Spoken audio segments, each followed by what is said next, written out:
আসসালামু আলাইকুম, সবাইকে স্বাগতম জানিয়ে শুরু করছি মাইক্রোসফট ওয়ার্ডের 3 নম্বর ক্লাস। তো আমরা 3 নম্বর ক্লাসে দেখব ফন্ট টুল গ্রুপের কাজ। অর্থাৎ আমরা গত ক্লাসে দেখেছি ক্লিপবোর্ড টুল গ্রুপ পর্যন্ত, এখন আমরা দেখব ফন্ট টুল গ্রুপের কাজ। ফন্ট টুল গ্রুপের যে কাজগুলো আছে তার ভিতরে অনেকগুলো কাজ আমরা করেছিলাম কিন্তু আমরা বলি নাই। তো আমরা আজকে দেখব সেই কাজগুলো। তার আগে এগুলো আমরা একটু করে নিই, স্টাইলগুলো মেসেজে দেখেন। প্রথমে যে জিনিসটা আছে ফন্ট টুল গ্রুপের ফন্ট স্টাইল, এটাকে বলা হয় ফন্ট স্টাইল। আমাদের মাইক্রোসফট ওয়ার্ডে অনেকগুলো ফন্ট আছে, তার ভিতরে ক্যালিবেরি ফন্টটা হচ্ছে ডিফল্ট ভাবে দেওয়া থাকে। তো আমরা স্ট্যান্ডার্ড যে ফন্টটা সবসময় ব্যবহার করি সেটা হচ্ছে টাইমস নিউ রোমান। যে কোনো অফিসিয়াল কাজের জন্য এই ফন্টটা আমরা ব্যবহার করি, আর বিভিন্ন স্টাইল দেওয়ার ক্ষেত্রে অন্যান্য ফন্ট ব্যবহার করি। তো আমরা মাইক্রোসফট ওয়ার্ডে যে কাজই করবো না কেন সবসময় অবশ্যই আমাদের লেখাগুলো, অর্থাৎ যার উপরে কাজটা প্রয়োগ করবো সেই জিনিসটা আমরা সিলেক্ট করে রাখবো, দেন আমরা কাজটা করব। তো প্রথমে সিলেক্ট করলাম, আমরা সিলেক্ট করার পরে টাইমস নিউ রোমান ফন্ট দিলাম। দেখেন ফন্ট স্টাইল চেঞ্জ হয়ে গেছে।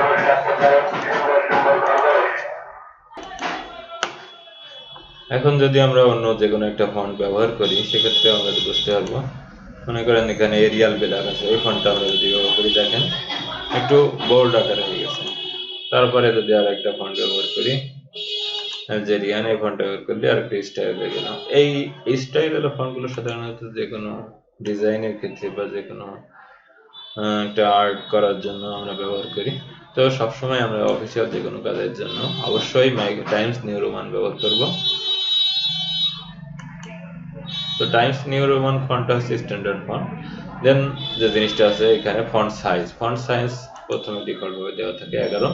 আমরা এখানে সর্বনিম্ন 8 এবং সর্বোচ্চ 72 দেওয়া আছে। এর বাইরেও আমরা যদি ফন্ট সাইজ দিতে চাই তাহলে দিতে পারবো। এখানে দেওয়া আছে দেখেন, 8 ক্লিক করলে ছোট হয়ে গেল। তারপরে 72 সর্বোচ্চ যেটা আছে সবথেকে বড় দেওয়া হয়ে গেল। এরপরে যদি আমরা আমাদের ইচ্ছা অনুযায়ী কোনো ফন্ট ব্যবহার করতে চাই, যেমন এখানে 8, 9, 10, 11, 12, তারপরে 14, 16 এভাবে 1, 2, 2 গ্যাপ আছে। এখানে আমরা মনে করেন চাচ্ছি 15 ফন্টটা ব্যবহার করতে, সেক্ষেত্রে 15 ফন্ট এখানে নাই। এখানে আমরা লিখে দিতে পারি 15, এই লেখাটা সিলেক্ট করে 15 দিয়ে এন্টার দিলাম। দেখেন ফন্ট সাইজ 15 হয়ে গেছে। এভাবে আমরা ফন্ট সাইজ চেঞ্জ করতে পারি। দেন যে জিনিসটা আছে ইনক্রিজ ফন্ট সাইজ এবং ডিক্রিজ ফন্ট সাইজ, দুইটা জিনিস আছে। এখানে ক্লিক করে আমরা ফন্ট সাইজ বাড়াতে পারি, আবার এখানে ক্লিক করে ফন্ট সাইজ কমাতে পারি। তারপরে যে জিনিসটা আছে কেস, আমাদের কেস আছে 5টি। প্রথম যেটা আছে সেন্টেন্স কেস, তারপর আছে lower case, upper case, capitalise each word এবং টুগেল কেস। প্রথম কেসটা হচ্ছে সেন্টেন্স কেস। সেন্টেন্স কেস আছে কি, সেন্টেন্স কেসের প্রথম অক্ষরটা, অর্থাৎ একটা সেন্টেন্সের প্রথম অক্ষরটা বড় হাতের থাকে আর বাকিগুলো সব ছোট হাতের থাকে, এটা হচ্ছে সেন্টেন্স কেস। এখন আমরা যদি এই জায়গায় সেন্টেন্স কেস দিই তাহলে পরিবর্তনটা বুঝতে হবে, কারণ আমাদের এটা সেন্টেন্স কেসেই আছে।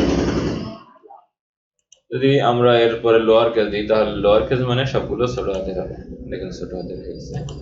আপার কেস মানে সবগুলো বড় হাতের হবে, দেখেন সবগুলো বড় হাতের হয়ে গেছে। দেন ক্যাপিটালাইজ ইজ ওয়ার্ড, তার মানে প্রত্যেকটা ওয়ার্ডের প্রথম অক্ষর বড় হাতের, বাকিগুলো ছোট হাতের হবে। দেখেন সবগুলো ওয়ার্ডের প্রথম অক্ষর বড়, বাকিগুলো ছোট হাতের। তারপরে যে জিনিসটা আছে টগল কেস, টগল কেস প্রত্যেকটা ওয়ার্ডের প্রথম অক্ষর ছোট হাতের, বাকিগুলো বড় হাতের। এখন যদি আমরা সেন্টেন্স ব্যবহার করি তাহলে বুঝতে পারবো যে প্রত্যেকটা লাইনের প্রথম অক্ষর বড় হাতের হয়ে গেছে, বাকিগুলো ছোট হাতের, এটা হচ্ছে সেন্টেন্স কেস। তারপরে এই যে লাস্ট যে জিনিসটা আছে এই লাইনে, সেটা ক্লিয়ার অল ফরম্যাটিং, অর্থাৎ এই জায়গায় যতগুলো আমরা ডিজাইন করবো সবগুলো ক্লিয়ার করে দিতে হবে। এদিকে ক্লিক করা ক্লিয়ার করলাম, দেখেন আমাদের ফন্ট চেঞ্জ হয়ে গেছে, ফন্ট সাইজ চেঞ্জ হয়ে গেছে, কেস চেঞ্জ হয়ে গেছে, সব কিছু চেঞ্জ হয়ে গেছে। তো আমরা আবারও একটু ফন্ট সাইজটা বড় করে নিই এবং ফন্ট স্টাইলটা চেঞ্জ করে নিলাম। দেন নিচের লাইনে আছে বোল্ড, প্রথমে যে জিনিসটা আছে বি, বিতে বোল্ড হয়। তো বোল্ডে এইগুলো প্রত্যেকটাই হচ্ছে একটা সুইচের মতো, সুইচ যেমন একবার টিপ দিলে অন হয় এবং আরেকবার টিপ দিলে অফ হয়, ঠিক একইভাবে কাজ করে। তো আমরা যদি বোল্ড ক্লিক করি তাহলে দেখেন মোটা হয়ে গেল অক্ষরগুলো, বোল্ডে আবার ক্লিক করি তাহলে আবার চিকন হয়ে যাচ্ছে। তারপরে যদি ইটালিক ক্লিক করে, এই যে আই হচ্ছে ইটালিক, অর্থাৎ বাঁকা করে দেওয়া, তাহলে বাঁকা হয়ে গেল, আবার ইটালিকে ক্লিক করলে সোজা হয়ে গেল। আবার এরপর আছে আন্ডারলাইন, আন্ডারলাইনে ক্লিক করলে নিচে দাগ আসবে, আবার আন্ডারলাইনে ক্লিক করলে দাগ উঠে যাবে।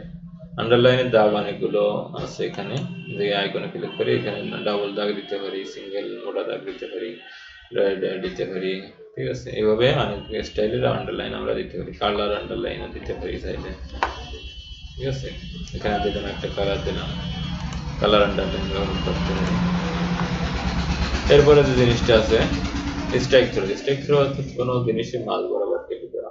এখানে যদি আমরা স্ট্রাইক থ্রো ব্যবহার করি তাহলে মাঝ বরাবর কেটে গেল, আবার স্ট্রাইক থ্রো দিলাম, কেটে গেল। তারপরে আছে সাবস্ক্রিপ্ট এবং সুপারস্ক্রিপ্ট। সাবস্ক্রিপ্ট আর সুপারস্ক্রিপ্টের কাজ কি?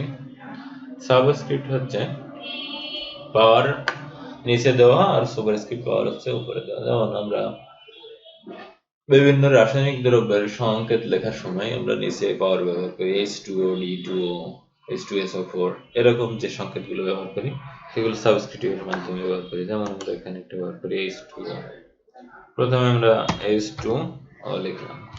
এখানে এই 2টা H2O যদি আমরা এই 2টা এইভাবে ব্যবহার করি তাহলে আসলে বোঝা যায় না এটা পাওয়ার। আমরা যদি এটা সিলেক্ট করে এই সাবস্ক্রিপ্টে ক্লিক করি দেখেন এটা নিচে চলে গেল, অর্থাৎ এটা বোঝা যাচ্ছে এটা হলো এস এর পাওয়ার। আর এটা যদি আমরা বড় হাতের করে দিই, দেন এখান থেকে মনে করেন লোয়ার কেস না আপার কেস করে দিলাম, তখন আরো জিনিসটা ভালো দেখায়। এরপরে আছে যে জিনিসটা সুপারস্ক্রিপ্ট। সুপারস্ক্রিপ্ট সাধারণত ব্যবহার করা হয় পাওয়ারের ক্ষেত্রে, অর্থাৎ সূত্র a square plus b square, তারপরে a plus b whole square, এরকম যদি সূত্রগুলো, অর্থাৎ উপরে পাওয়ারের ক্ষেত্রে মনে করেন এখানে লিখলাম আমরা a square plus b square. এখন এই যে স্কয়ারটা যদি আমরা সিলেক্ট করে সুপারস্ক্রিপ্ট দিই তাহলে দেখেন এটা উপরে উঠে গেল, এটাও সিলেক্ট করে উপরে দিলাম, সুপারস্ক্রিপ্ট হয়ে গেল। এই হচ্ছে সাবস্ক্রিপ্ট এবং সুপারস্ক্রিপ্টের কাজ। তারপরে যে জিনিসটা আছে টেক্সট ইফেক্ট, আমরা যদি কোনো লেখার ইফেক্ট সৃষ্টি করতে চাই এখানে লেখাটা সিলেক্ট করতে হবে, দেন এই যে ইফেক্ট দেব সেই ইফেক্টটাই আমাদের সিলেক্ট হবে। তারপরে যে জিনিসটা আছে হাইলাইট, আমরা অনেক সময় কোনো একটা ওয়ার্ড সিলেক্ট করে রাখার জন্য কোনো একটা ওয়ার্ড যদি আমরা হাইলাইট করতে চাই, অর্থাৎ মার্কিং করতে চাই, সেক্ষেত্রে হাইলাইট করে রাখলাম মার্কার। একইভাবে আমরা মাইক্রোসফট ওয়ার্ডেও হাইলাইট করতে পারি, সেটা কিভাবে? এই জায়গায় হাইলাইট কালার আছে, হাইলাইটে যদি ক্লিক করলে আমাদের দেখেন মাউসের আইকনটা, এই হাইলাইটে ক্লিক করলাম, এখন মাউসের আইকনটা হাইলাইট পেনের মতো হয়ে গেছে।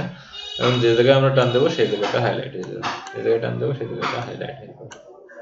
এই হাইলাইট কালারগুলো আমরা চেঞ্জ করতে পারি, এখন রেড দিলাম তাহলে এখন রেড হবে। আবার যদি এই হাইলাইটটা উঠে দিতে চাই তাহলে এই জায়গায় এরকম সিলেক্ট করলে উঠে যাবে।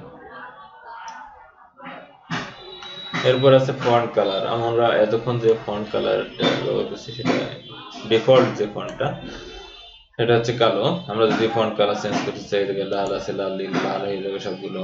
আবার এখান থেকে যদি অন্য কোনো ফন্ট কালার দিতে চাই, যে কালার দেবো সেই কালার হয়ে যাবে, হয়ে যাবে।